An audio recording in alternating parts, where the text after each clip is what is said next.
تم سے پیچھے ہو جائیں، اور اب دوسری جماعت آئے جو اس وقت تک نماز میں شریک نہ تھی، اب وہ تمہارے مقتدی ہوں، اور چاہیے کہ اپنی پناہ اور اپنے ہتھیار لیے رہیں۔ کافروں کی تمنا ہے کہ کہیں تم اپنے ہتھیاروں اور اپنے اسباب سے غافل ہو جاؤ تو ایک دفعہ تم پر جھک پڑیں اور تم پر مضائقہ نہیں۔ اگر تم کے سبب تکلیف میں ہو یا بیمار ہو کہ اپنے ہتھیار کھول رکھو اور اپنی پناہ لیے رہو، بے شک اللہ نے کافروں کے لیے خواری کا عذاب تیار کر رکھا ہے۔ پھر جب تم نماز پڑھ چکو تو اللہ کی یاد کرو، کھڑے اور بیٹھے اور کروٹوں پر لیٹے۔ پھر جب مطمئن ہو جاؤ تو حسب دستور نماز قائم کرو۔ بے شک نماز مسلمانوں پر وقت باندھا ہوا فرض ہے، اور کافروں کی تلاش میں سستی نہ کرو۔ اگر تمہیں دکھ پہنچتا ہے تو انہیں بھی دکھ پہنچتا ہے جیسا تمہیں پہنچتا ہے، اور تم اللہ سے وہ امید رکھتے ہو جو وہ نہیں رکھتے، اور اللہ جاننے والا حکمت والا ہے۔ سورہ النساء رکوع نمبر 15 تفسیر۔ ناظرین و ناظرات اور سامعین و سامعات، اس رکوع میں ایک تو نماز قصر کے حوالے سے گفتگو کی گئی، دوسرا نماز خوف ادا کرنے کا طریقہ بتایا گیا، اور تیسرا یہ کہ جب عام حالات میں نمازیں ہو جائیں، جب نماز خوف نہ ہو، نماز قصر یا نماز سفر بھی نہ ہو، بلکہ عام طور پر آپ مسجدوں میں یا گھروں میں نماز پڑھ رہے ہوں، تو حکم یہ آیا کہ نمازوں کے بعد اللہ کا ذکر کیا جائے۔ پھر اللہ کا ذکر کرنے کے لیے کوئی خاص جہت نہیں بتائی، طریقہ نہیں بتایا، بلکہ فرمایا قیاما وقعودا وعلی جنوبکم، تمہاری مرضی ہے، کھڑے ہو کر کرو، بیٹھ کے کرو، لیٹ کر کرو، لیکن نماز پڑھنے کے بعد یہ مت سمجھ جایا کرو کہ بس چھٹی ہو گئی۔ تم لیٹے ہوئے ہو تو تب بھی اللہ کو یاد کرو، بیٹھے ہوئے ہو تو اللہ کو یاد کرو، کھڑے ہوئے ہو تو اللہ کو یاد کرو۔ اور یہ بھی کہا کہ دشمنوں کی تلاش میں سستی مت کرو، یہ مت سمجھو کہ تمہارا دشمن کوئی نہیں، دشمن تمہارا ہے، اور دشمنوں کو ڈھونڈ کے رکھا کرو، دشمنوں کو نظر میں رکھا کرو۔ شیطان تمہارا دشمن ہے اور شیطان کے چیلے تمہارے دشمن ہیں، اور یاد رکھنا کہ اپنے اسلحوں سے، اپنی حفاظت سے اپنے آپ کو دور نہ کرو۔ آج مسلمانوں کو حکم ہے کہ مسلمانوں اپنے اسلحے اور اپنی حفاظت اپنے قبضے میں رکھو۔ آپ نے غور کیا ان آیات پر؟ دنیا بھر کے اسلامی ممالک کو، اسلامی ممالک کے حکمرانوں کو میں اس درس قرآن کے ذریعے یہ باور کرانا چاہتا ہوں کہ اللہ کا پیغام سنو، تمہارا ایٹم بم ہو یا تمہارا اسلحہ ہو، اس کی حفاظت تم نے کرنی ہے، اس کی حفاظت کے دشمنوں کو مت دینا۔ قرآن تمہیں یہ کہہ رہا ہے کہ مسلمانوں تمہارے اسلحے کی حفاظت اور تمہارے اسلحے کا قبضہ بھی تمہارے اپنے پاس ہونا چاہیے، اور دشمنوں سے کبھی بھی امن میں نہ رہنا۔ یہ مت سوچنا کہ اب ٹریڈنگ کا معاہدہ ہو چکا ہے تو اب جنگ نہیں ہوگی۔ یاد رکھنا دشمن دشمن ہی ہوتا ہے۔ چار چیزوں کو کبھی بھی کم نہ سمجھو، ایک بیماری کو کم کبھی نہ سمجھنا، دوسرا قرض کو کبھی کم نہ سمجھنا، تیسرا دشمن کو کبھی کم نہ سمجھنا، اور چوتھا یہ کہ کبھی حسد کو کم نہ سمجھنا۔ یہ نہ سوچو تھوڑا سا حسد ہے، حسد حسد ہوتا ہے، حسد سے بچو۔ قرض قرض ہوتا ہے، قرض سے بچو۔ دشمن دشمن ہوتا ہے، دشمن سے بچو۔ تو یہ مختصر سی بات آپ کے سامنے رکھی ہے۔ اور نماز قصر سفر کے اندر ہوتی ہے، تو جو اس وقت جنگوں کے سفر ہوتے تھے، تو ایک مرتبہ حضرت عمر فاروق رضی اللہ تعالیٰ عنہ حضور پاک کی خدمت میں عرض کرنے لگے کہ یا رسول اللہ صلی اللہ علیہ وسلم، آقا اب تو ہم لوگ جو ہیں وہ پرامن حالات میں ہو گئے ہیں، تو اب ہم یہ قصر نماز کس طرح کیا کریں؟ اب سفر میں ہم جاتے ہیں تو شریعت نے کہا کم از کم 3 دن جتنا سفر ہو، پیدل آدمی اگر 3 دن میں جتنا سفر طے کرے نا، اتنا سفر اگر آپ نے گاڑی پہ، جہاز پہ یا کسی بھی چیز پہ آپ نے وہ سفر کرنا ہے، جتنا ایک پیدل آدمی 3 دن میں سفر کر سکتا ہو، اور اس 3 دن کے اندر بھی جو ہے نا وہ نمازوں کے وقت ٹھہرنا بھی ہے، آرام بھی ہے، سب کچھ ہے، تو 3 دن میں وہ جتنا سفر کہتا ہے کر سکتا ہے ایک پیدل آدمی، اتنا سفر کی نیت سے جب آپ گھر سے نکلیں گے، اب رستے میں جتنی نمازیں آئیں گی ان نمازوں میں سوائے 2 نمازوں کے سب نمازوں میں آپ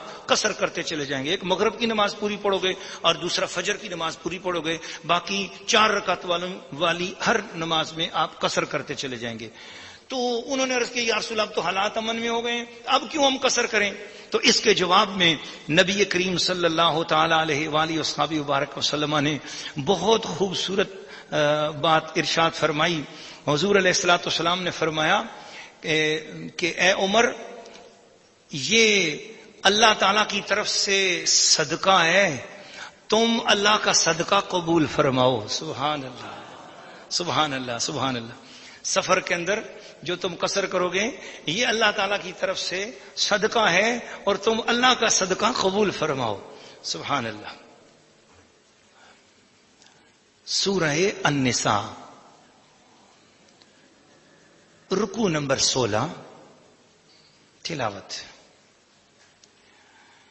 إنا أنزلنا إليك الكتاب بالحق لتحكم بين الناس بما أراك الله ولا تكن للخائنين خصيما واستغفر الله إن الله كان غفورا رحيما ولا تجادل عن الذين يختانون أنفسهم إن الله لا يحب من كان خوانا نثيما يستخفون من الناس ولا يستخفون من الله وهو معهم إذ يبيتون ما لا يرضى من القول وكان الله بما يعملون محيطا. ها أنتم هؤلاء جادلتم عنهم في الحياة الدنيا فمن يجادل الله عنهم يوم القيامة أم من يكون عليهم وكيلا ومن يعمل سوءا أو يظلم نفسه ثم يستغفر الله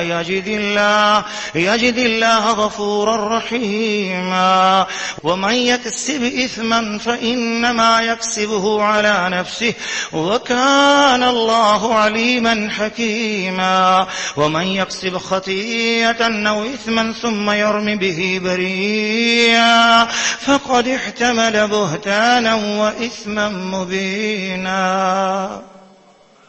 سورہ النساء رکوع نمبر 16 ترجمہ کنز الایمان. اے محبوب، بے شک ہم نے تمہاری طرف سچی کتاب اتاری کہ تم لوگوں میں فیصلہ کرو جس طرح تمہیں اللہ دکھائے، اور دغا والوں کی طرف سے نہ جھگڑو اور اللہ سے معافی چاہو، بے شک اللہ بخشنے والا مہربان ہے. اور ان کی طرف سے نہ جھگڑو جو اپنی جانوں کو خیانت میں ڈالتے ہیں، بے شک اللہ نہیں چاہتا کسی بڑے دغا باز گناہگار کو. آدمیوں سے چھپتے ہیں اور اللہ سے نہیں چھپتے، اور اللہ ان کے پاس ہے جب دل میں وہ بات تجویز کرتے ہیں جو اللہ کو ناپسند ہے، اور اللہ ان کے کاموں کو گھیرے ہوئے ہے. سنتے ہو یہ جو تم ہو دنیا کی زندگی میں تو ان کی طرف سے جھگڑے، تو ان کی طرف سے کون جھگڑے گا اللہ سے قیامت کے دن، یا کون ان کا وکیل ہوگا؟ اور جو کوئی برائی یا اپنی جان پر ظلم کرے پھر اللہ سے بخشش چاہے تو اللہ کو بخشنے والا مہربان پائے گا، اور جو گناہ کمائے تو اس کی کمائی اسی کی جان پر پڑے، اور اللہ علم و حکمت والا ہے. اور جو کوئی خطا یا گناہ کمائے پھر اسے کسی بے گناہ پر تھوپ دے تو اس نے ضرور بہتان اور کھلا گناہ اٹھایا. سورہ النساء رکوع نمبر 16 تفسیر. ناظرین و ناظرات اور سامعین و سامعات، انصار کے قبیلہ بنی ظفر کے ایک شخص توما ابن عبیرق، اس نے اپنے ہمسایہ قتادہ بن نعمان کی زرع چوری کر کے اس نے آٹے کی بوری میں ڈالی.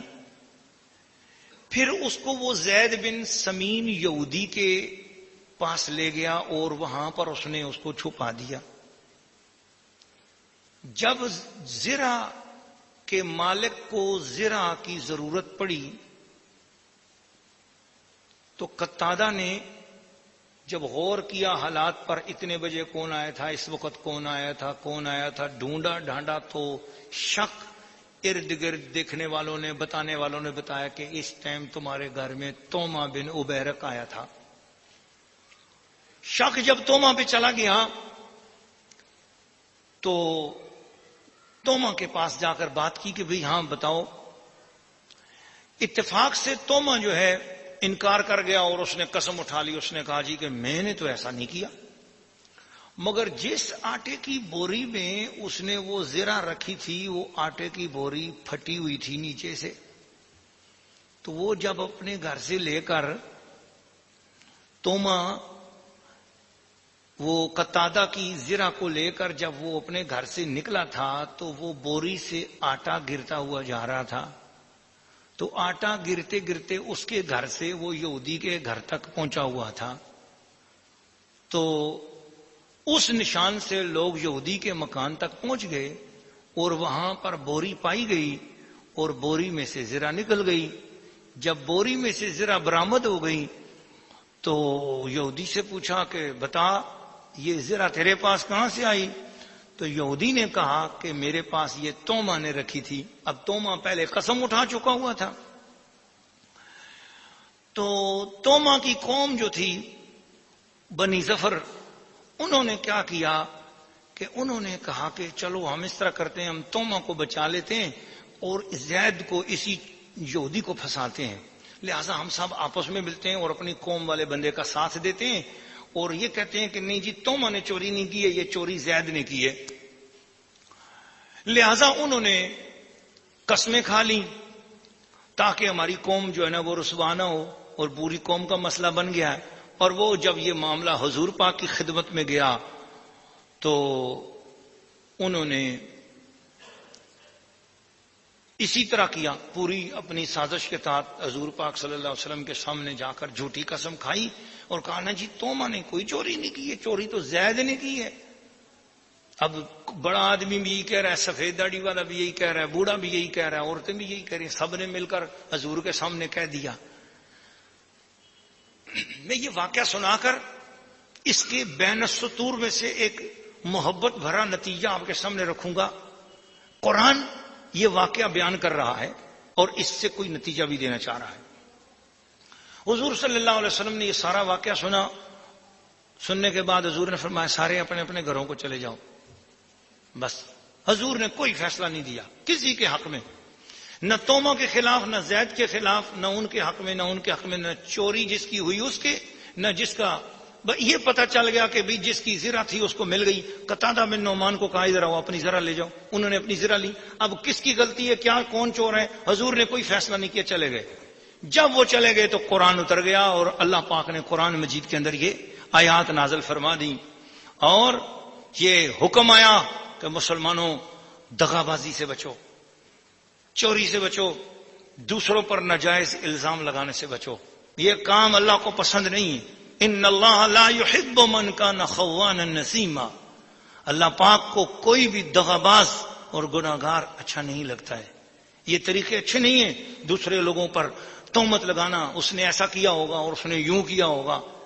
تو فراڈ کے کاروبار جو لوگ کرتے ہیں اور وہ سمجھیں کہ بھی ہم مسلمان ہیں، اللہ تعالیٰ نے قرآن میں کہہ دیا ہے کہ مسلمانوں تمہارے اندر یہ عادت نہیں ہونا چاہیے، کسی سے فراڈ مت کرو، دھوکہ مت کرو۔ اگر کسی کو ایک سیمپل دکھایا کہ میں یہ چیز بنا کر دوں گا اور پھر اس کے بعد آپ نے اس کو گھٹیا مال بنا کر دیا تو یہ فراڈ ہے، یہ دھوکہ ہے۔ جو چیز آپ نے کسی کو سیمپل کہا کہ یہ بنا کر دوں گا پھر وہی بنا کر دو، جو قیمت طے کی اس کے ساتھ اس قیمت میں معاملہ کرو۔ تو فراڈ سے بچو، جعل سازی سے بچو، جھوٹ سے بچو، فراڈ سے بچو، چوری سے بچو، چور بازاری سے بچو، خیانت نہ کرو، دوسروں کی چیزوں پر ناجائز قبضہ نہ کرو۔ یہ اس پورے رکوع کا خلاصہ ہے۔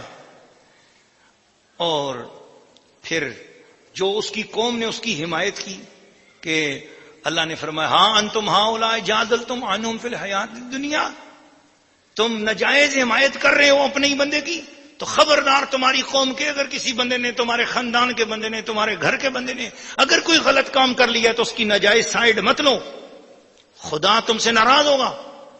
آج ہمارے معاشروں کے اندر جس وجہ سے ناانصافیاں پھیلی ہوئی ہیں اور دلوں میں رنجشیں ہیں، اس کی وجہ یہی ہے کہ لوگ جس کی غلطی ہوتی ہے اس کو ڈانٹنے کے بجائے چونکہ وہ اپنا ہوتا ہے اس لیے اس کی ناجائز حمایت اور ناجائز سائیڈ لینے شروع کر دیتے ہیں۔ مسلمانوں اگر ہم اپنے قرآن پر عمل کریں تو ہمارے معاشروں کے اندر جو پھیلی ہوئی یہ بے راہ رویاں ہیں وہ خود بخود دور ہو جائیں۔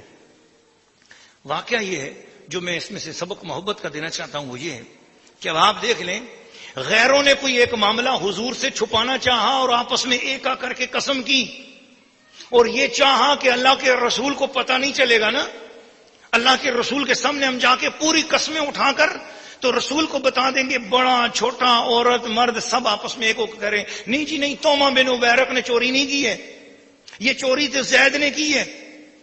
تو حضور کے سامنے جا کر سب نے مل کر ایک کر کے قسمیں اٹھا لی۔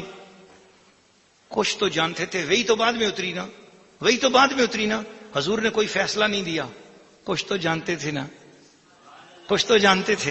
آپ یہ وہی قرآن کی تو بعد میں اتری اس واقعے کے بعد نا، لیکن آپ یہ ذرا علم رسول اور میرے آقا صلی اللہ علیہ وسلم کو رب نے جو مقام بخشا ہے، جو شان بخشی ہے، اس کی عظمت کو دیکھو۔ اس تمام مفسرین نے جو اس کی تفسیریں بیان کی اس میں حضور کا کوئی فیصلہ نہیں اس میں موجود ہے۔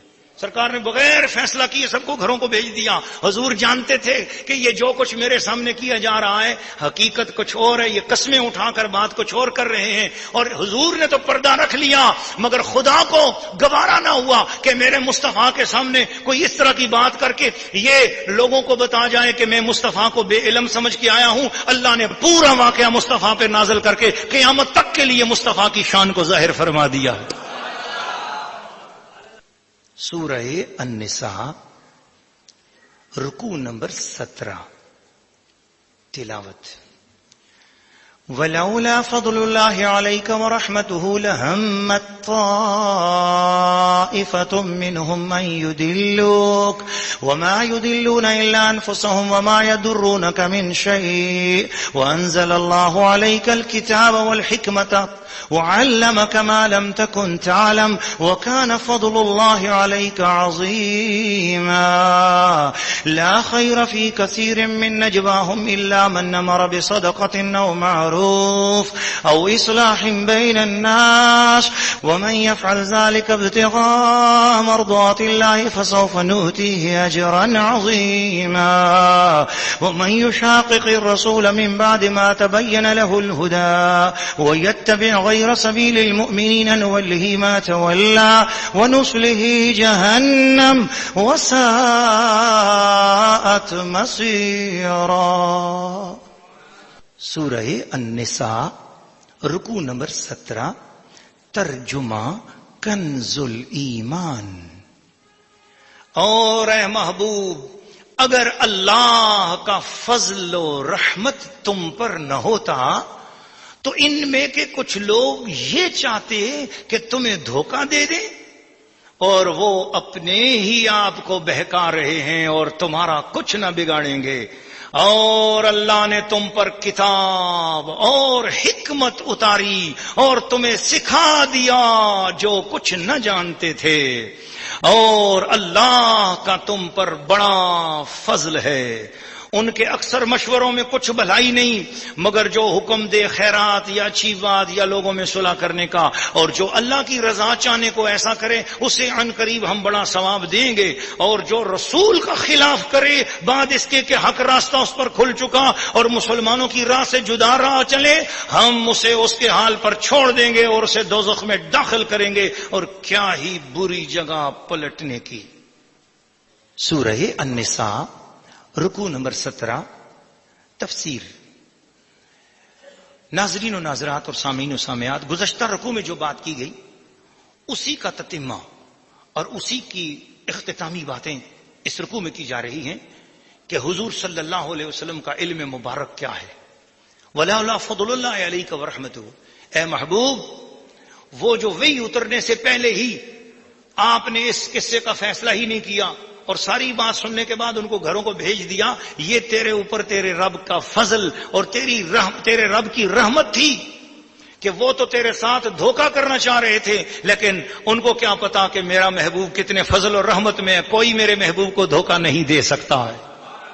وما يضرونك من شيء، اور محبوب تجھے کوئی بھی تکلیف نہیں پہنچا سکتا، کیونکہ ہر وقت تیرے ارد گرد میری حفاظت کا سامان موجود ہے محبوب۔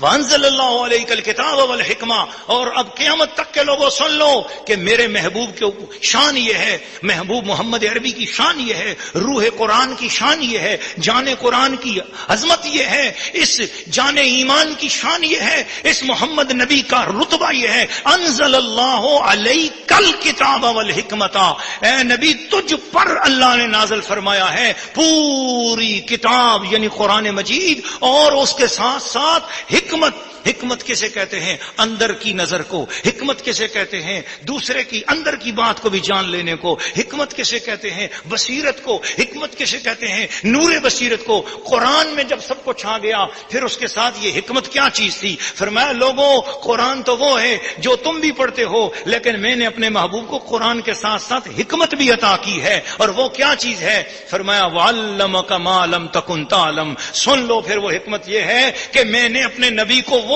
کچھ سکھا دیا ہے جو میرا محبوب جان نہ سکتا تھا، جو وہ نہ جان سکتا تھا میں تو سکھا سکتا تھا۔ تو تم جب نبی کے علم کے بارے میں غور کرو تو اسے نہ دیکھو کہ وہ جان سکتا ہے یا نہیں جان سکتا، مجھے دیکھو میں سکھا سکتا ہوں کہ نہیں سکھا سکتا۔ بس جو وہ نہیں جان سکتا میں اسے سکھا سکتا ہوں۔ اب تمہیں اگر ایسے لگتا ہے کہ نبی علم غیب نہیں جان سکتا تو نہیں جان سکتا، تو اللہ فرماتا ہے وَعَلَّمَكَ مَا لَمْ تَكُنْ تَعْلَمْ، جو نہیں جان سکتا اسے میں نے سکھا دیا ہے۔ تو بات کوئی جھگڑنا ہے تو اس سے مت جھگڑو، بات مجھ سے کرو، میں خدا ہوں، میں اللہ ہوں۔ تو اللہ پاک نے اپنی شان بیان فرمائی وَكَانَ فَضْلُ اللَّهِ عَلَيْكَ عَظِيمًا، اے نبی آپ پر اللہ کا بہت بڑا فضل ہے۔